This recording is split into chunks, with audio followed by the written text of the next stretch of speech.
추석이 일주일 앞으로 다가왔어요. 달력을 보는 수연의 손이 미세하게 떨리고 있었습니다. 8년째 맞이하는 명절이지만 익숙해지기는커녕 해가 갈수록 더 무거워지는 느낌이었죠. 창밖으로 가을 햇살이 부드럽게 들어왔지만 수연의 마음속은 어둑했어요. 이번엔 좀 다를까 작은 희망을 품어보지만 이미 알고 있었습니다. 아무것도 달라지지 않을 거라는 걸요. 시댁 단톡방에서는 벌써부터 메시지가 쏟아지기 시작했어요. 무엇을 준비해야 하는지, 몇 시까지 와야 하는지, 올해는 뭘 해올 건지. 수연에게 묻는 게 아니라 지시하는 말투였습니다. 답장을 하나하나 보내면서도 가슴 한쪽이 답답하게 눌려왔어요. 거실 소파에 앉아 TV를 보던 남편 민수는 수연의 표정을 보면서도 아무 말이 없었죠. 원래 명절이 그런 거지 뭐. 작년에 했던 그 말이 또다시 들리는 것만 같았습니다. 수연은 핸드폰을 내려놓고 깊은 한숨을 쉬었어요. 일주일 후면 시작될 그 시간들이 벌써부터 두려웠습니다. 핸드폰이 또 울렸어요. 시댁 가족 단톡방이었습니다. 시어머니가 먼저 메시지를 올렸죠. 올해는 갈비찜 꼭 해와. 작년 거는 좀 즐겼어. 수연은 화면을 바라보며 쓴웃음을 지었습니다. 작년에 새벽부터 3시간 넘게 고아 만든 갈비찜이었는데 한마디로 평가절하되는 순간이었죠. 고지어 큰 시누이가 메시지를 보냈어요. 언니, 우리 애들 간식도 좀 챙겨줘. 얘네 입맛이 까다로워서. 작은 시누이도 가세했습니다. 나 요즘 다이어트 중이니까 샐러드 종류도 준비해줘. 메시지는 계속 이어졌어요. 시아버지가 좋아하는 전, 시할머니를 위한 무른 음식, 조카들 간식, 어른들 술안주까지. 모두 수연이 준비해야 할 목록들이었습니다. 그래, 알겠습니다. 수연은 짧게 답장을 보냈어요. 더 이상 무슨 말을 해야 할지 몰랐습니다. 민수는 옆에서 그 모든 대화를 보고도 아무 말이 없었죠. 우리 엄마가 워낙 음식 솜씨가 좋으셔서 기대가 크신가 봐. 민수가 던진 한마디에 수연은 그저 고개만 끄덕였어요. 속으로는 외쳤지만요. 당신 엄마가 아니라 내가 만드는 건데. 하지만 그 말은 끝내 밖으로 나오지 못했습니다. 여보, 장 좀 같이 봐줄 수 있어? 수연이 조심스럽게 물었어요. 명절 장보기는 혼자 하기에 너무 버거웠습니다. 무거운 것도 많고 준비할 것도 한두 가지가 아니었으니까요. 민수는 축구 경기를 보다가 잠깐 고개를 돌렸죠. 나 오늘 친구들이랑 약속 있어. 당신 혼자서도 잘하잖아. 그리고는 다시 TV 화면으로 시선을 돌렸습니다. 수연의 어깨가 축 처졌어요. 잘해서가 아니라 해야만 해서 하는 건데 민수는 그걸 몰랐죠. 아니, 알려고 하지 않는 건지도 몰랐습니다. 시장에서 힘들면 배달시키면 되잖아. 요즘 다 배달되던데. 민수의 말에 수연은 답하지 않았어요. 배달비가 얼마나 드는지, 신선한 재료를 고르는 게 왜 중요한지 그걸 설명하기조차 지쳤습니다. 결혼 8년 동안 같은 대화를 수없이 반복했지만 달라진 건 아무것도 없었으니까요. 수연은 장바구니를 들고 현관문을 나섰어요. 뒤에서 민수의 웃음소리가 들렸습니다. 축구 경기에서 골이 들어간 모양이었죠. 계단을 내려가는 수연의 발걸음은 무거웠어요. 혼자라는 느낌이 뼛속까지 스며드는 순간이었습니다. 밤 11시가 넘었어요. 부엌의 형광등만이 외롭게 빛나고 있었습니다. 수연은 아직도 갈비찜 앞에 서 있었죠. 고기는 부드럽게 익었는지 확인하고 양념이 잘 배었는지 맛을 보고 식으면 안 되니까 다시 한번 데우고. 끝없는 작업이었어요. 거실에서는 민수의 코 고는 소리가 들렸습니다. 저녁 먹고 소파에 누워 그대로 잠들어 버린 거예요. 설거지나 좀 해줄 수 있냐고 했을 때 피곤하다는 대답만 돌아왔었죠. 수연의 눈가에 피로가 짙게 내려앉았어요. 내일이면 새벽 5시에 일어나야 했습니다. 시댁에 가기 전에 마지막 음식들을 담아야 하니까요. 냉장고는 이미 준비한 음식들로 가득했지만 아직도 할 일이 산더미였죠. 손가락 끝이 저릿저릿했어요. 너무 오래 칼을 쥐고 있어서였습니다.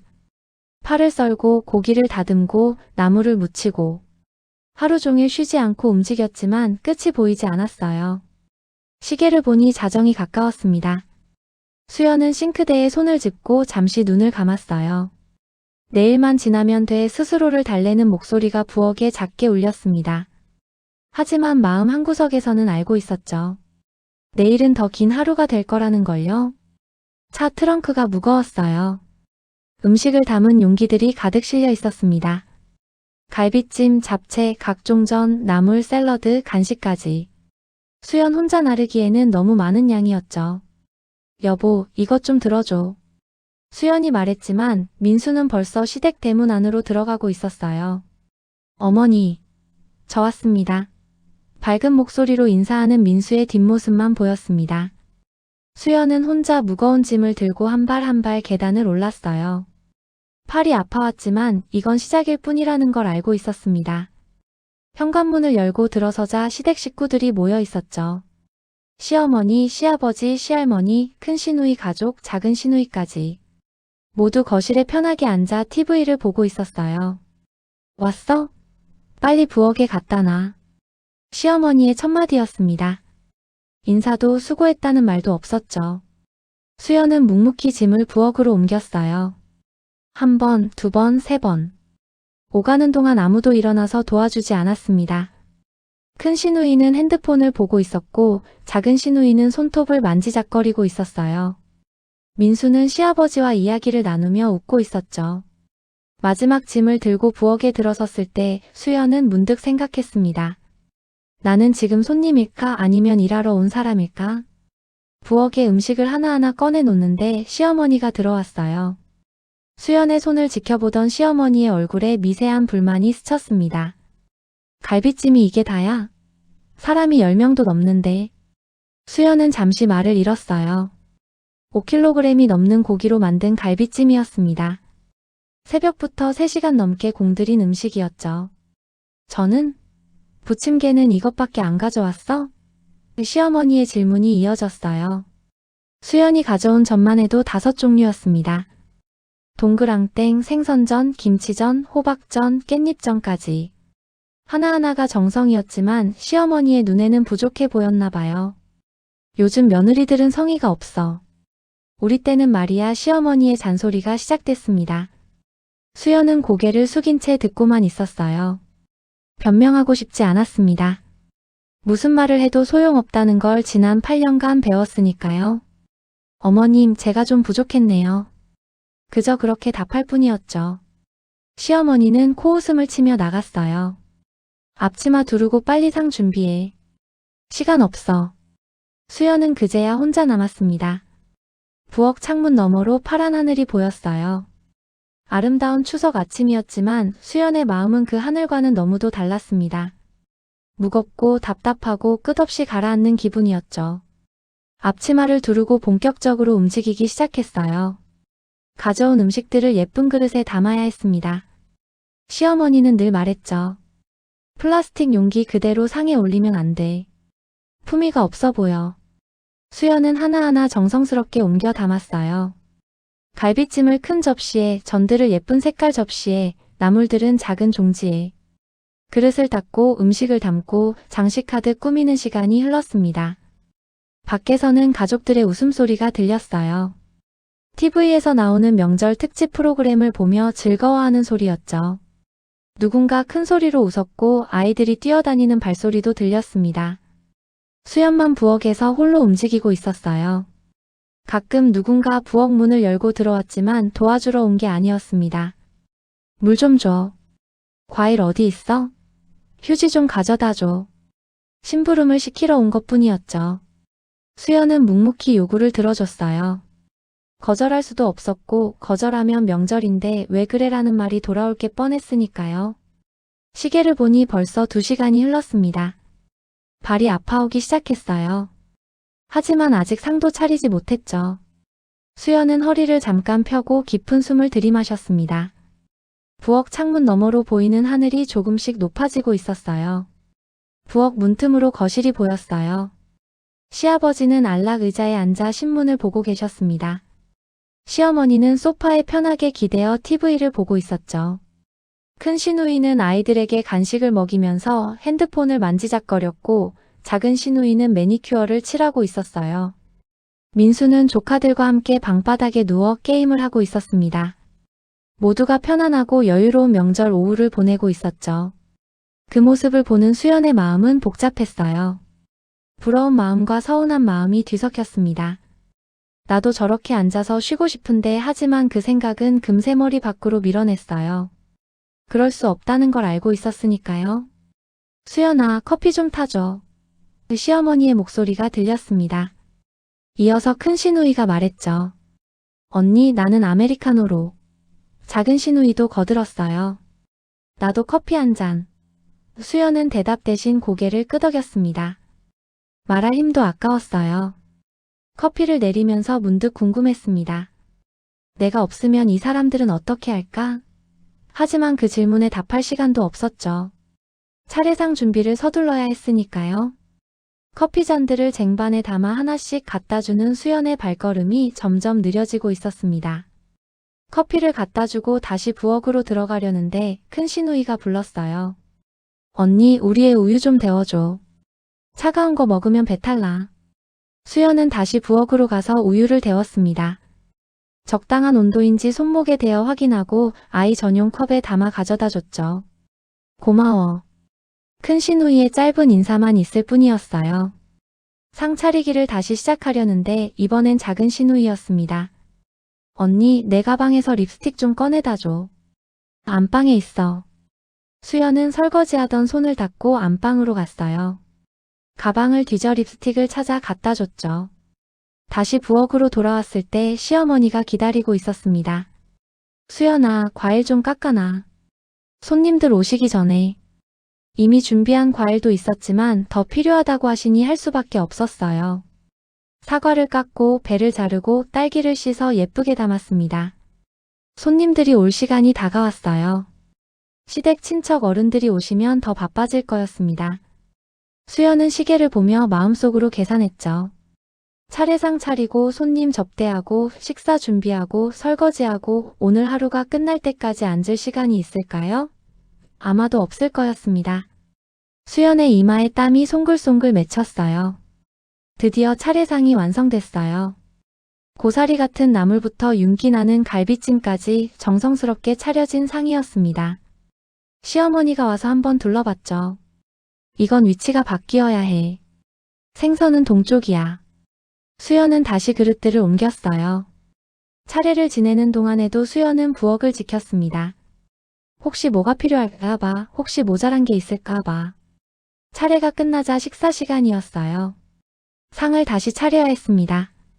차례상에 올렸던 음식들을 내리고 식사용 음식들을 새로 차리고 끝없는 작업이 계속됐죠. 밥이 좀 되직한데 시아버지의 한마디에 수연은 다시 밥을 지었어요. 국이 싱거운데 시할머니의 말에 간을 더했습니다. 모두가 밥을 먹는 동안 수연은 계속 움직였어요. 반찬을 더 갖다주고 물을 따라주고 국을 더 덜어주고 앉아서 먹을 틈이 없었습니다. 언니는 안 먹어? 작은 시누이가 물었지만 진짜로 궁금해서가 아니었어요. 그저 묻는 신용일 뿐이었죠. 저는 나중에 먹을게요. 수연의 대답이었습니다. 식사가 끝나자 설거지가 기다리고 있었어요. 산더미 같은 그릇들이었습니다. 손이 저릿저릿했지만 멈출 수가 없었어요. 설거지를 하는 동안 다시 간식 시간이 왔습니다. 또 상을 차려야 했죠. 끝이 보이지 않았습니다. 저녁 무렵 잠깐의 틈이 생겼어요. 수연은 부엌 구석에 주저앉아 물을 한 모금 마셨습니다. 다리가 후들거렸죠. 하루 종일 서 있었으니까요. 거실에서 어른들의 대화 소리가 들렸어요. 요즘 며느리들은 힘들다고 난리더라고. 시댁 친척 어른의 목소리였습니다. 시어머니가 대답했죠. 그러게 말이에요. 우리 때는 더 힘들었는데 말도 안 했어요. 명절에 일하는 게 며느리 도리지. 원래 그런 거잖아요. 다른 어른의 말이 이어졌어요. 수연은 그 말들을 들으며 가슴이 철렁 내려앉았습니다. 원래 그런 거라고? 왜 며느리만 원래 그래야 하는 걸까요? 왜 며느리만 쉬지 못하고 일해야 하는 걸까요? 민수는 그 대화에 끼어들지 않았어요. 아니, 듣고도 모르는 척했습니다. 자기 일이 아니라고 생각하는 것 같았죠. 수연은 무릎을 꼭 껴안았어요. 눈물이 날 것 같았지만 참았습니다. 여기서 울 수는 없었어요. 울면 약해 보이니까, 울면 명절인데 왜 그러냐는 말을 들을 게 뻔했으니까요. 수연아, 저녁 준비 시작해야지. 시어머니의 목소리가 들렸습니다. 수연은 무거운 몸을 일으켜 세웠어요. 아직 하루가 끝나지 않았습니다. 앞으로 몇 시간을 더 버텨야 할까요? 생각만 해도 막막했습니다. 밤 10시가 넘어서야 마지막 손님이 돌아갔어요. 거실은 난장판이었습니다. 과자 부스러기, 흘린 음료수 자국, 여기저기 놓인 그릇들. 수연은 그걸 보며 한숨을 쉬었죠. 시댁 식구들은 하나둘 방으로 들어갔어요. 오늘 피곤하다. 내일 또 바쁘니까 일찍 자야지. 모두 지쳤다며 먼저 쉬러 갔습니다. 민수도 소파에 들어 누워 TV를 보고 있었어요. 여보, 정리 좀 도와줄래? 수연이 작게 물었습니다. 나 오늘 진짜 힘들어. 조카들 상대하느라 녹초야. 민수의 대답이었죠. 수연은 더 이상 말하지 않았어요. 혼자 정리를 시작했습니다. 거실을 쓸고 그릇을 치우고 남은 음식을 정리하고 부엌에는 아직도 설거지가 산더미였어요. 저녁 식사 그릇에다가 간식 그릇까지 더해졌으니까요. 뜨거운 물에 손을 담그니 따가웠습니다. 손가락 끝이 불어서 주름져 있었죠. 하루 종일 물에 손을 담그고 있었으니까요. 설거지를 하면서 수연은 문득 울컥했어요. 나는 뭘까? 이 집에서 나는 무엇일까? 가족이라는 느낌이 들지 않았습니다. 그저 일하러 온 사람 같았어요. 아니, 일하러 온 사람한테도 감사 인사는 하잖아요. 하지만 오늘 하루 수연에게 고맙다고 한 사람은 아무도 없었습니다. 다음 날 아침이 밝았어요. 수연은 온몸이 쑤셔서 잠에서 깼습니다. 허리도 다리도 팔도 아팠죠. 거울을 보니 얼굴이 퉁퉁 부어 있었어요. 피곤이 얼굴에 그대로 드러나 있었습니다. 오늘은 좀 쉴 수 있겠지 희망을 품어봤지만 그건 착각이었어요. 시어머니가 방문을 두드렸습니다. 수연아, 일어났어? 아침 준비해야지. 명절 다음 날도 시댁에서 보내야 했어요. 오늘 오후에나 집으로 돌아간다고 했죠. 수연은 무거운 몸을 일으켜 부엌으로 갔습니다. 어제 정리한 부엌이 또다시 어질러져 있었어요. 누군가 밤에 야식을 먹은 모양이었죠. 설거지를 다시 하고 아침상을 차렸습니다. 온 가족이 모여 앉아 밥을 먹었어요. 수연도 이번에는 함께 앉았습니다. 하지만 밥맛이 없었어요. 입에서 넘어가지 않았죠. 왜 안 먹어? 입맛 없어? 시어머니가 물었지만 걱정하는 말투는 아니었습니다. 오히려 핀잔 같았어요. 아침도 제대로 안 먹으면 어떡해. 수연은 억지로 몇 숟가락 떠먹었습니다. 밥을 삼키는 게 이렇게 힘든 일인 줄 몰랐어요. 식사가 끝나고 또 설거지였습니다. 어제부터 지금까지 몇 번을 설거지했는지 셀 수도 없었죠. 설거지를 끝내고 나니 시어머니가 또 불렀어요. 수연아, 냉장고 정리 좀 해줘. 음식 남은 거 잘 정리해야 안 상해. 수연은 냉장고 앞에 섰습니다. 남은 음식들이 가득했죠. 하나하나 용기에 담아 정리했어요. 유통기한을 확인하고 버릴 건 버리고 보관할 건 보관하고 시간이 또 흘렀습니다. 청소도 해야겠다. 어제 손님들 오셔서 집이 엉망이야. 시어머니의 말에 수연은 청소를 시작했어요.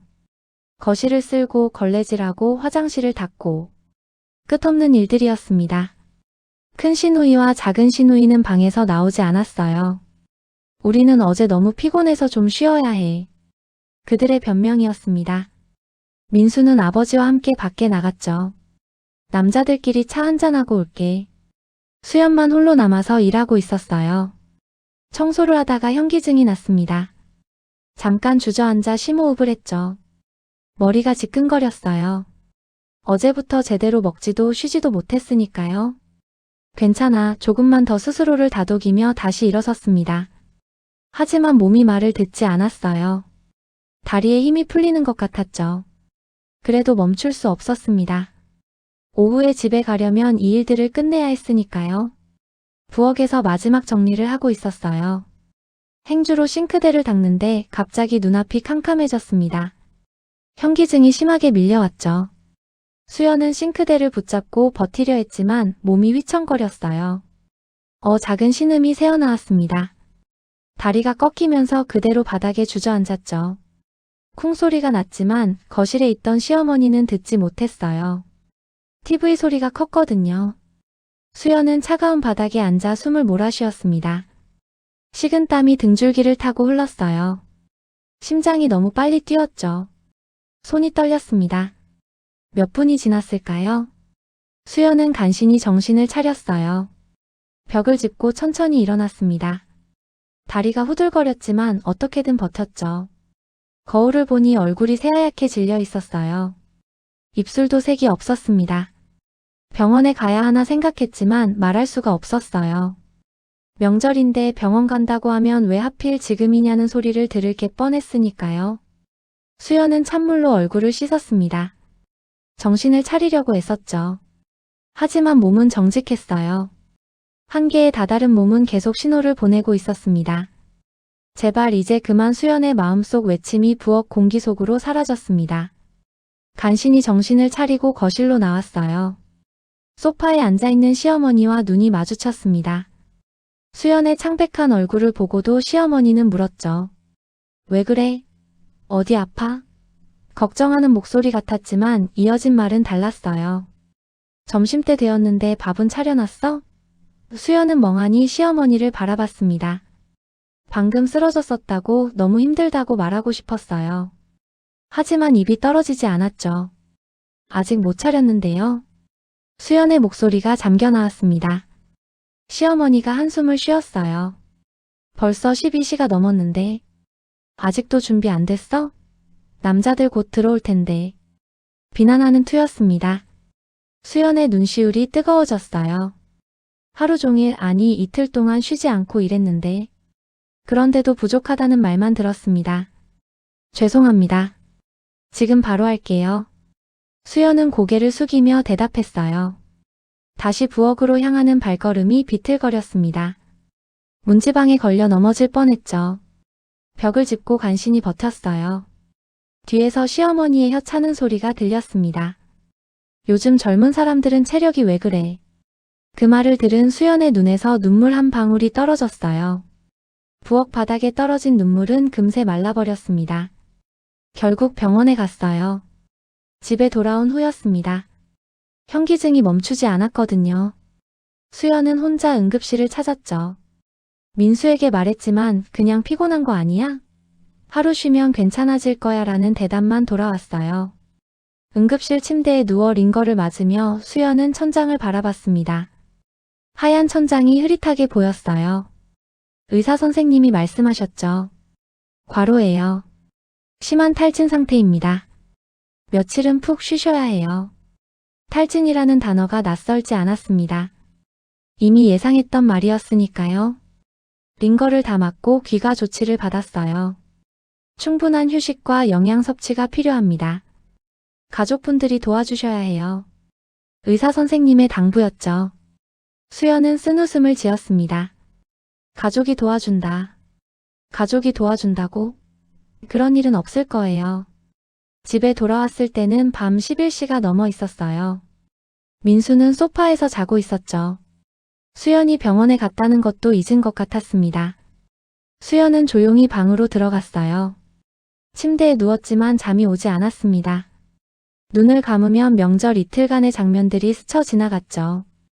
끝없이 일했던 시간들, 아무도 고맙다 하지 않았던 순간들, 쓰러져도 관심 없었던 사람들. 그리고 문득 깨달았습니다. 나는 이 가족에게 사람이 아니구나. 그날 밤 수연은 한숨도 자지 못했어요. 눈을 뜨고 어둠을 바라보며 많은 생각을 했습니다.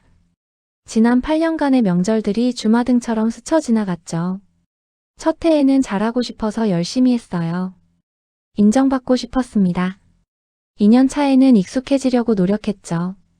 이게 당연한 거라고 스스로를 설득했어요. 3년 차부터는 힘들다는 걸 알았지만 참았습니다. 민수가 중간에서 힘들어할까 봐요. 하지만 8년이 지난 지금 달라진 건 아무것도 없었어요. 아니, 더 나빠졌습니다. 처음에는 그래도 수고했다는 말이라도 있었는데 이제는 그것조차 없었죠. 당연하게 받아들여지는 일이 되어버렸어요. 수연은 천천히 일어나 앉았습니다. 어둠 속에서도 자신의 손이 보였어요.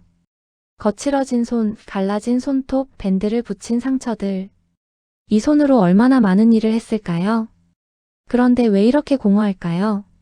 마음 한구석에서 무언가가 뚝 끊어지는 소리를 들었어요. 아주 작지만 선명한 소리였습니다. 그 순간 수연은 알았어요. 더 이상은 못하겠다는 걸요. 이대로 살 수는 없다는 걸요. 침대 옆 탁자를 조용히 열었습니다. 그리고 노트를 꺼내 펜을 들었죠.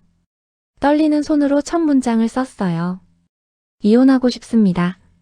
다음 날 아침이었어요. 수연은 일찍 일어나 조용히 짐을 싸기 시작했습니다. 옷장을 열고 서랍을 열고 하나하나 자신의 물건들을 챙겼죠.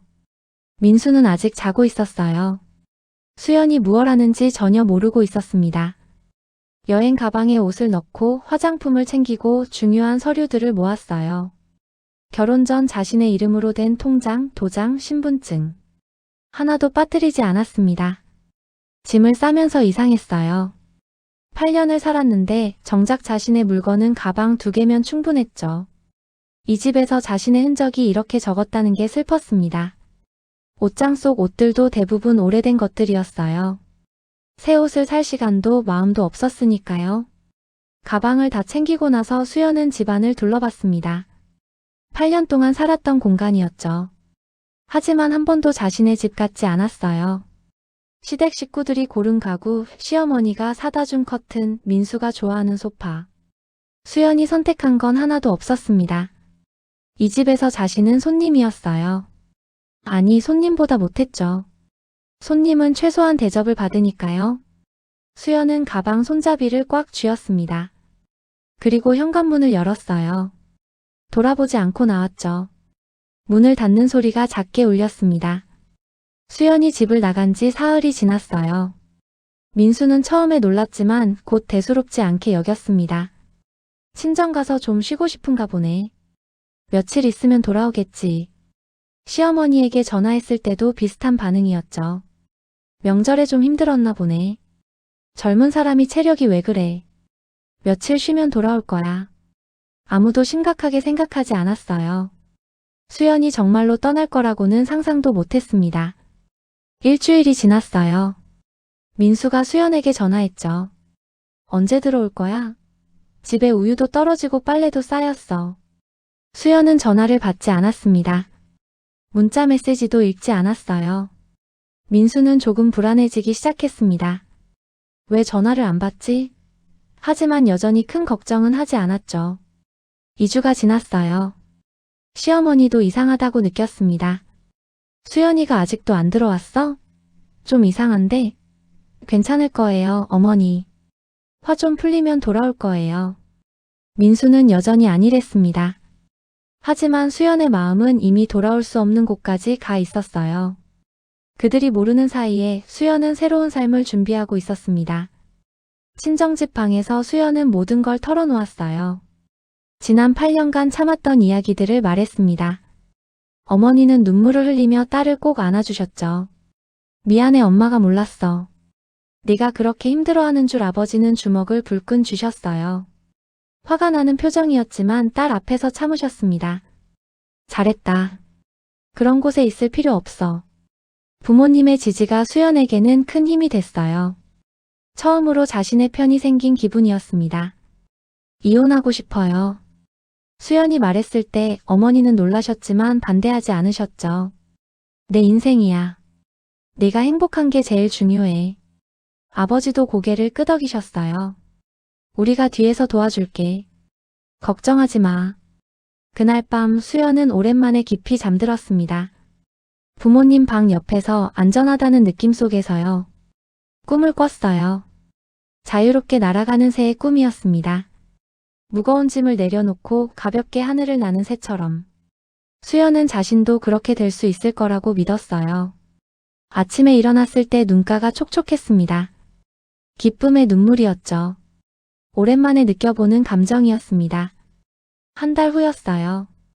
민수의 집 초인종이 울렸습니다. 등기 우편이었죠. 민수는 대수롭지 않게 받아들었어요.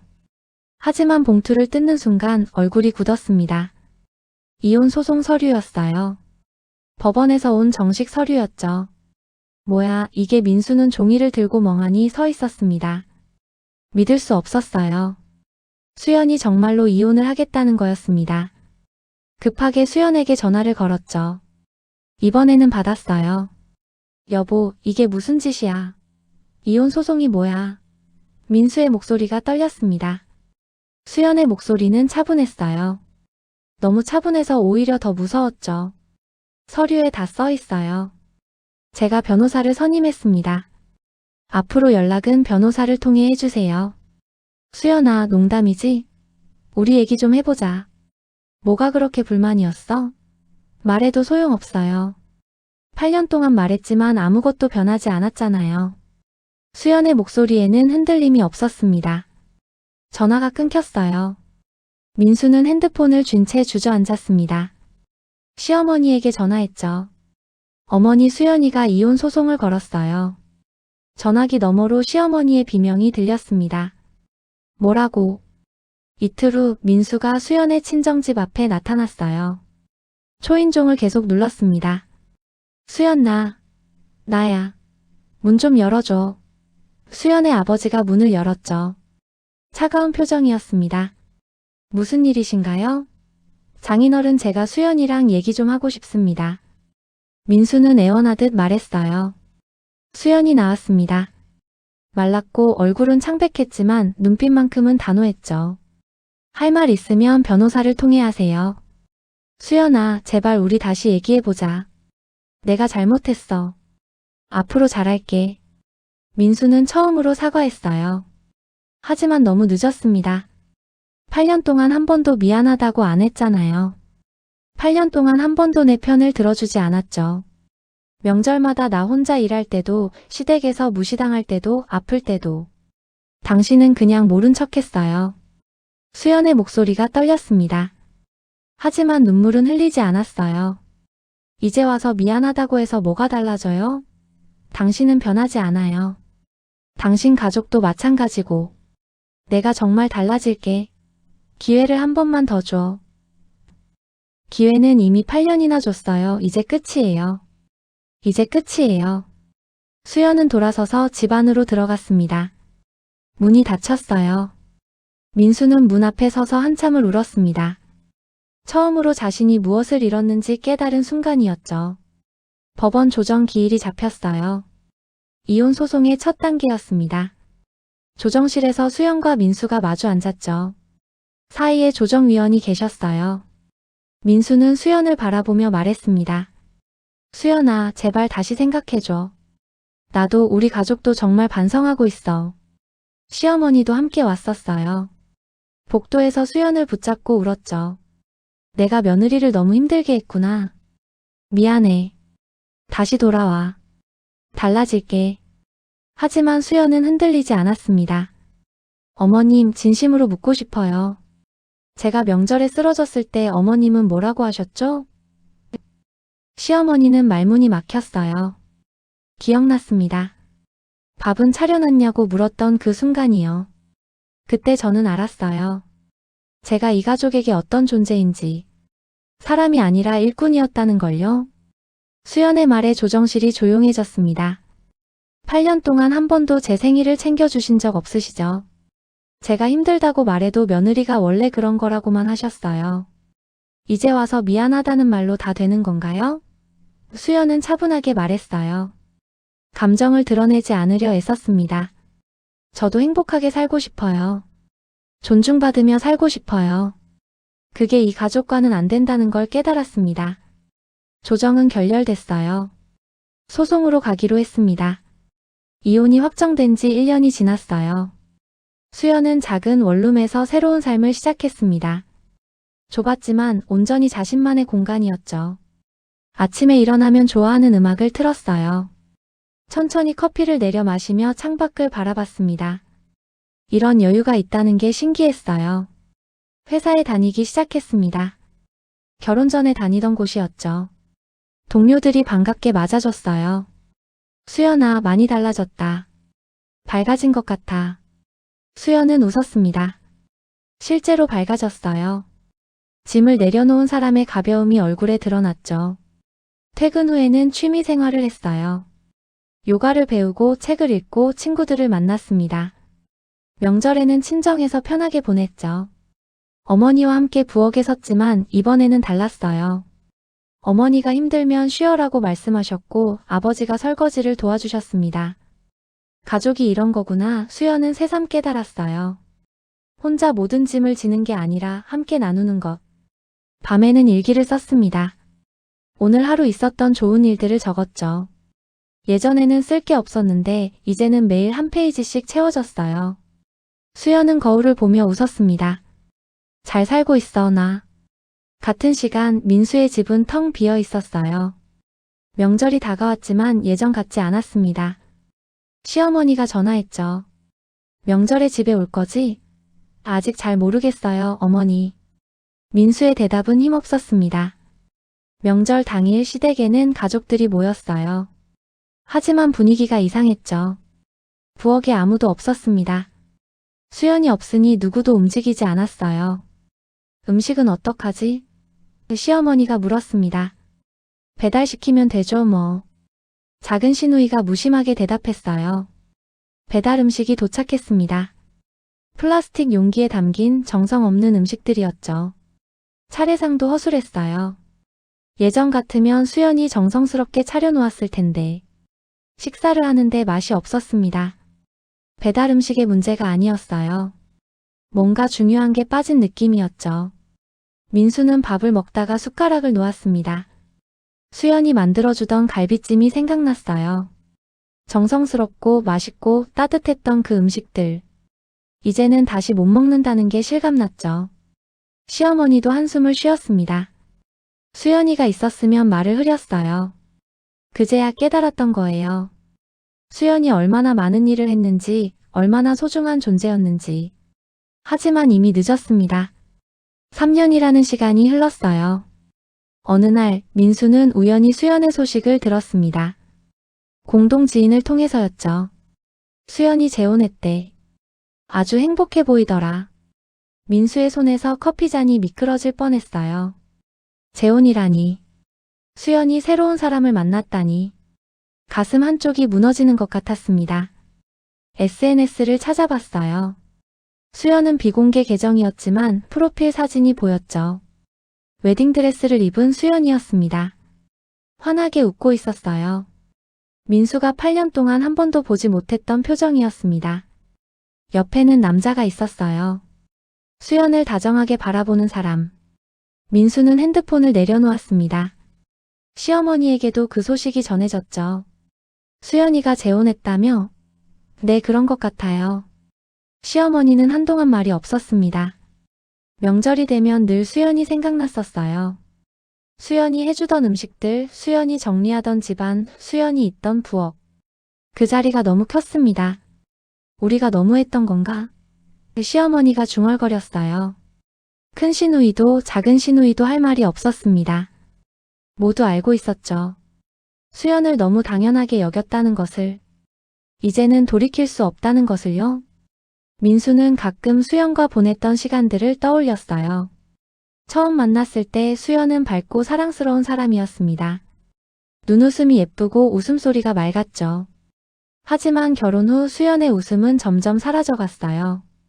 명절마다 지쳐가는 모습을 민수는 보면서도 못 본 척했습니다. 다른 집도 다 그렇지 않나 하고 생각했죠. 하지만 그건 변명이었어요. 진실은 민수가 편했기 때문이었습니다. 수연이 모든 걸 알아서 해주니까 자신은 아무것도 하지 않아도 됐죠. 이제 와서 후회해도 소용없었어요. 수연은 이미 새로운 삶을 살고 있었으니까요.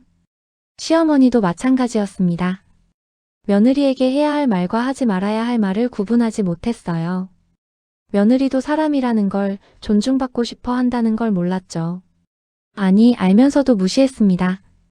원래 그런 거라는 말로 모든 걸 정당화했어요. 이제 그 대가를 치르고 있었습니다. 빈 명절, 허전한 식탁, 채워지지 않는 빈자리. 돈으로도 살 수 없고 사과로도 되돌릴 수 없는 것들이었죠. 시간은 흘렀고 사람은 떠났습니다. 후회는 항상 너무 늦게 찾아왔어요. 지인을 통해 수연의 근황 사진을 보게 됐어요. 결혼식 사진이 아니라 일상의 사진이었습니다. 남편과 함께 카페에 앉아 있는 수연. 자연스럽게 웃고 있었죠. 진짜 행복해 보였어요. 억지로 짓는 웃음이 아니라 마음에서 우러나온 웃음이었습니다. 또 다른 사진에는 요리하는 모습이 담겨 있었어요. 부엌에서 남편과 함께 음식을 만들고 있었죠. 두 사람 다 앞치마를 두르고 즐겁게 이야기하며 요리하는 모습. 수연의 표정이 밝았습니다. 민수는 그 사진을 보며 깨달았어요. 아, 수연은 요리가 싫었던 게 아니었구나. 혼자서 모든 짐을 지는 게 싫었던 거였죠. 함께하지 않는 게, 존중받지 못하는 게 힘들었던 겁니다. 명절 사진도 있었어요. 수연이 시댁이 아닌 새로운 가족들과 함께 있는 모습. 편안하게 소파에 앉아 차를 마시고 있었죠. 부엌에서 혼자 일하는 모습이 아니었어요. 민수는 핸드폰을 꺼버렸습니다. 더 이상 볼 수가 없었어요. 가슴이 아팠습니다. 수연이 불행했으면 좋겠다는 게 아니었어요. 그저 자신이 줄 수 없었던 행복을 다른 사람이 주고 있다는 게 받아들여지지 않았던 거죠. 그게 바로 후회의 무게였습니다. 시간은 그렇게 흘러갔어요. 수연은 자신의 삶을 살아가고 있었고 민수와 그의 가족들은 각자의 후회를 안고 살아갔습니다. 어느 날 시어머니가 민수에게 말했어요. 내가 수연이한테 너무 미안해. 제대로 대해주지 못했어. 뒤늦은 깨달음이었죠. 민수도 고개를 끄덕였습니다. 저도요, 어머니. 저도 수연이한테 정말 미안해요. 돌이킬 수 없는 시간들이었습니다. 하지만 그 시간이 헛되지 않으려면 배워야 했어요. 사람을 당연하게 여기지 말 것, 가족이라는 이름으로 누군가를 희생시키지 말 것, 늦기 전에 고마움을 표현할 것. 가을이 왔고 또 명절이 다가왔어요. 예전 같았으면 수연이 준비로 바빴을 시기였죠. 하지만 이제 수연은 없었습니다. 어딘가에서 행복하게 살고 있을 거예요. 존중받으며 사랑받으며 웃으며. 그게 수연이 마땅히 받아야 할 삶이었으니까요. 민수는 창밖을 바라보며 조용히 중얼거렸습니다. 잘 살아라, 수연아. 정말 잘 살아. 그 말에는 진심이 담겨 있었어요. 축복의 의미였죠. 그리고 동시에 자신에 대한 반성이기도 했습니다. 누군가를 잃고 나서야 그 소중함을 아는 것. 그게 가장 슬픈 후회였으니까요. 하지만 삶은 계속 흘러갔습니다. 명절만 되면 마음이 괜히 무거워지죠. 저도 그랬습니다. 준비해야 할 음식은 끝이 없고 잠시 숨 돌리려 하면 또 불러 세우는 시어머니의 한마디. 남편과 시댁 식구들은 거실에서 웃고 떠들며 명절을 즐기는데 저는 부엌에서 끝없는 일만 도맡아 해야 했습니다. 그날 저는 처음으로 이런 생각을 했습니다. 정작 힘든 사람의 마음은 아무도 보지 않는구나. 그래도 저는 참았고 애써 괜찮은 척 했습니다. 하지만 작은 상처가 모이면 결국 마음을 무너뜨리죠. 오늘 영상에서는 그 명절에 있었던 제 이야기, 그리고 그 속에서 제가 깨달은 것들을 담았습니다. 누구도 말해주지 않았던 며느리의 마음. 어쩌면 여러분도 겪어보신 적 있는 이야기일 겁니다. 제 이야기가 공감되셨다면 구독과 좋아요 한번 눌러주시겠어요? 여러분의 작은 응원이 제게 큰 힘이 됩니다. 앞으로도 진솔한 이야기로 찾아뵙겠습니다.